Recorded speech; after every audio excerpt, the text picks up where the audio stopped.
श्रीमद् भगवद गीता में भगवान ने भक्ति की महिमा को विस्तृत रूप में बताया है। वास्तव में भक्ति भाव की महिमा अपरंपार है। असंभव को भी संभव करने की युक्ति भक्ति में है। भगवान ने अर्जुन को अपना वह रूप दिखाया जो देवताओं को भी दुर्लभ है। तो यह जो भगवान ने अर्जुन को अपना रूप दिखाया है, वह क्यों दिखाया? तो उसका मूल कारण है भक्ति। चूँकि अर्जुन भगवान के प्रिय सखा हैं और उनके परम भक्त भी हैं, और इसीलिए अर्जुन के अनुरोध पर भगवान ने अपना वह महानतम और दिव्यतम रूप दिखाया है। और इसका पूर्ण वर्णन श्रीमद् भगवद गीता के 11वें अध्याय में वर्णित है, जिसका नाम ही है विश्व रूप दर्शन योग। आज हम उसी विश्व रूप दर्शन योग के एक श्लोक का पारायण कर रहे हैं, जिसमें संजय जी ने बताया कि भगवान ने अपने वचन का पालन करते हुए अर्जुन को वह अपना परम ऐश्वर्य रूप दिखाया, जो इस प्रकार से है। संजय उवाच एवमुक्त्वा ततो राजन् महायोगेश्वरो हरिः दर्शयामास पार्थाय परमं रूपमैश्वरम्। संजय ने कहा कि भगवान ने अपना रूप दिखाने की बात कह करके, ऐसा कह करके उन्होंने अर्जुन को अपना परम ऐश्वर्य युक्त रूप दिखाया। बंधुओं, देखा जाए तो इस श्लोक में केवल एक सूचना दिखाई पड़ती है कि भगवान ने अपना परम ऐश्वर्य रूप दिखाया, लेकिन इस श्लोक में जो बात कही जा रही है कि महायोगेश्वरो हरि, महायोगेश्वर यानी भगवान श्री कृष्ण जितने योगी हैं, जितने योगी हुए हैं, योग के नाते जो शक्ति उनके अंदर प्रकट हुई है, उनके सबके वे परम हैं, महायोगेश्वर हैं। योग शक्ति का भंडार है और भगवान महायोगेश्वर हैं। तथा दूसरा, भगवान के जो विशेषता यह है कि वे हरि हैं, यानी मनुष्यों के सभी के पापों को, कष्टों को और दुखों को हरने वाले ऐसे भगवान ने अर्जुन को आश्वासन देने के बाद अपना वह रूप दिखाया। जो पदार्थ है, शुद्ध है, श्रेष्ठ है और अलौकिक है, वह परम है।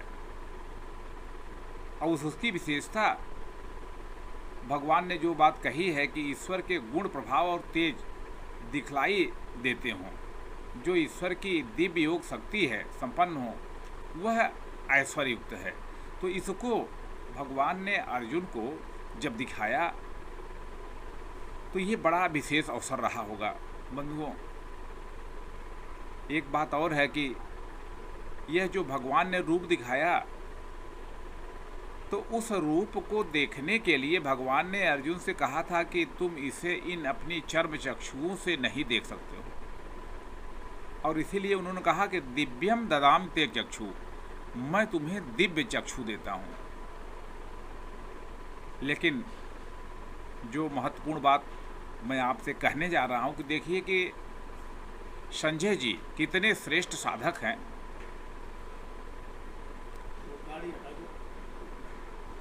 कितने श्रेष्ठ साधक हैं कि वे